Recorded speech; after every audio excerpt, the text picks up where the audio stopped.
देखिए ऐसा है कि जो लोग ये एतराज करते हैं ना कि आप सल्लल्लाहु अलैहि वसल्लम ने हजरत आयशा सिद्दीका रजी अल्लाह अन्हा से निकाह किया 6 साल की उम्र में और रुखसती हजरत आयशा की हुई 9 साल की उम्र में, जो ये एतराज कर रहे हैं वो दरअसल आप सल्लल्लाहु अलैहि वसल्लम की शख्सियत पर ही एतराज नहीं कर रहे हैं।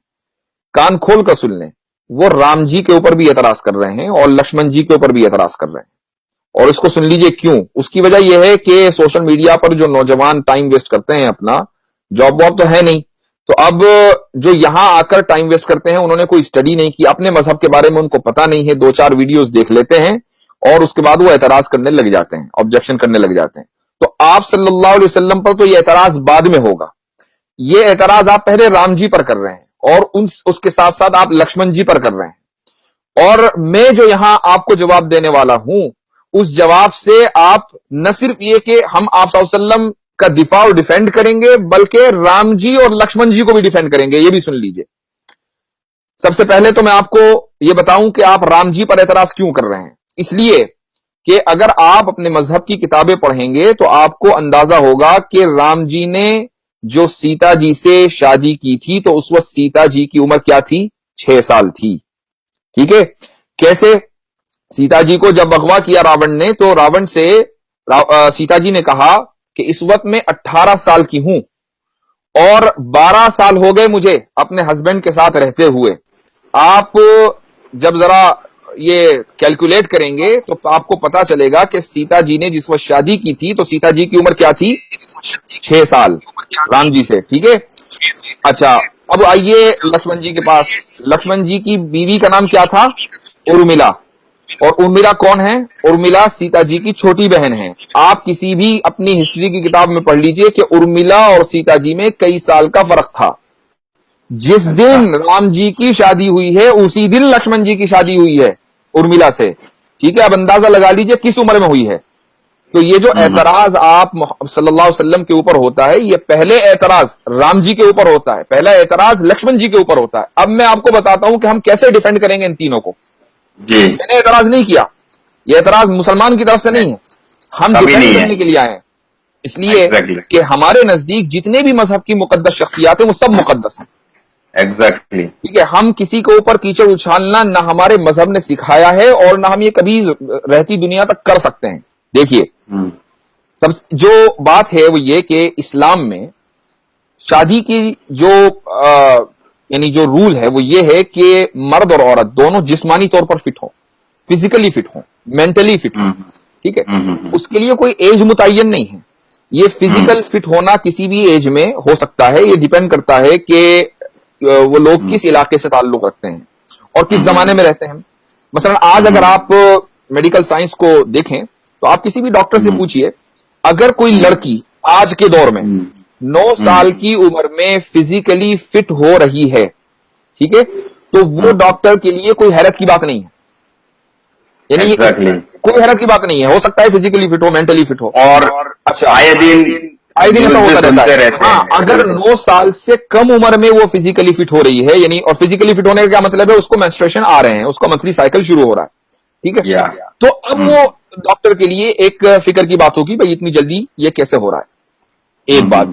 आप अब आइए साइंस में, जो मुमालिक और जो इलाके इक्वेटर से करीब हैं वहां पर जो लड़कियां हैं वो जल्दी फिजिकली फिट होती हैं, उनको जल्दी मेंस्ट्रुएशन आता है।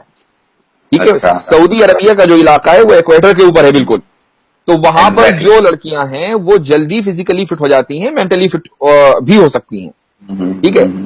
अब इस्लाम में जो आपका जो वोटिंग एज है वो मैटर नहीं करती कि आप वोट डालने के लिए किस उम्र में आप एलिजिबल होंगे।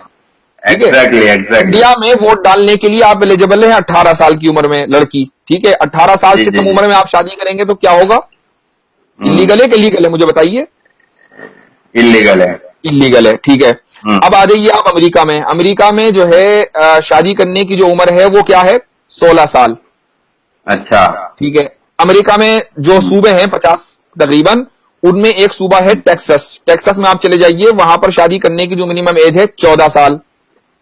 ओहो।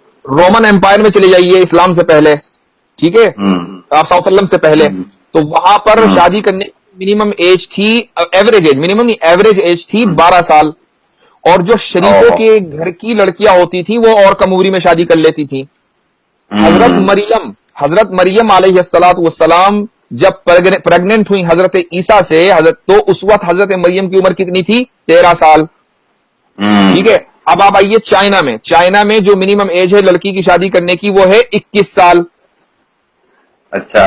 अब एक लड़की इंडिया की है, उसने 18 साल की उम्र में शादी की, जाके चाइना में सेटल हो गई, तो चाइना के एतबार से तो वो फिजिकली एबल ही नहीं है शादी करने की। तो इसका मतलब यह हुआ कि हर मुल्क का अपना अपना अलग कानून है। इस्लाम का कानून यह है कि लड़की फिजिकली और मेंटली एबल होनी चाहिए। हजरत आयशा रज़ी अल्लाहु अन्हा 9 साल की उम्र में फिजिकली और मेंटली एबल हो गई थी, जिस तरीके से सीता जी 6 साल की उम्र में हो गई थी। ठीक है। अब जब आप सल्लल्लाहु अलैहि वसल्लम की, अच्छा एक चीज और, कुछ लोग ये कहते हैं नबी करीम सल्लल्लाहु अलैहि वसल्लम की शान में गुस्ताखी करते हुए कि अलियास बिल्लाह आप पेडोफाइल थे।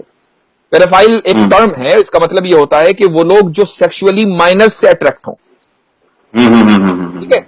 मैं ये पूछता हूं कि अगर खुदा ना खास्ता अलियास बिल्लाह 100 मरतबा अगर इस इल्जाम में जर्रा बराबर भी कहीं हकीकत होती, तो आप सल्लल्लाहु अलैहि वसल्लम 6 साल की उम्र में हजरत आयशा से निकाह करने के बाद 3 साल इंतजार क्यों करते भाई?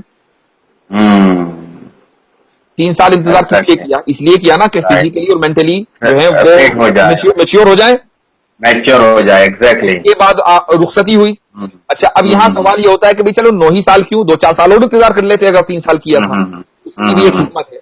उसकी वजह यह है कि नबी करीम सल्लल्लाहु अलैहि वसल्लम के घर में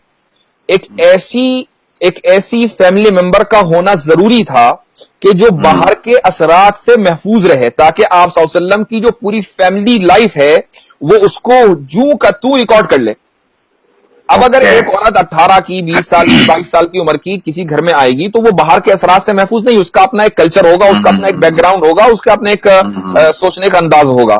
ठीक है। तो वो मुकम्मल फैमिली लाइफ को रिकॉर्ड करने के लिए अपने आप को डेडिकेट नहीं कर सकेगी। यही वजह है कि इस्लाम में आधा इल्म तो हजरत आयशा रज़ी अल्लाहु अन्हा से हमने लिया है।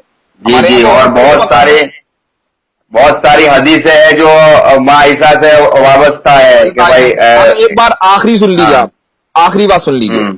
जब किसी लड़की का रेप होता है ना बचपन में, 6 साल, 8 साल, 9 साल की उम्र में, तो मुझे बताइए कि उस लड़की का जो फिजिकल और मेंटल ग्रोथ है ना वो तकरीबन रुक जाता है। वो लड़की जो है बिल्कुल डिसफंक्शनल हो जाती है, अब वो किसी काम की नहीं रहती, जो अब उसको बल्कि साइकोलॉजिकल थेरेपी की जरूरत पड़ती है अगर उसके साथ ऐसा हो जाए और वो अपनी जिंदगी बचा ले।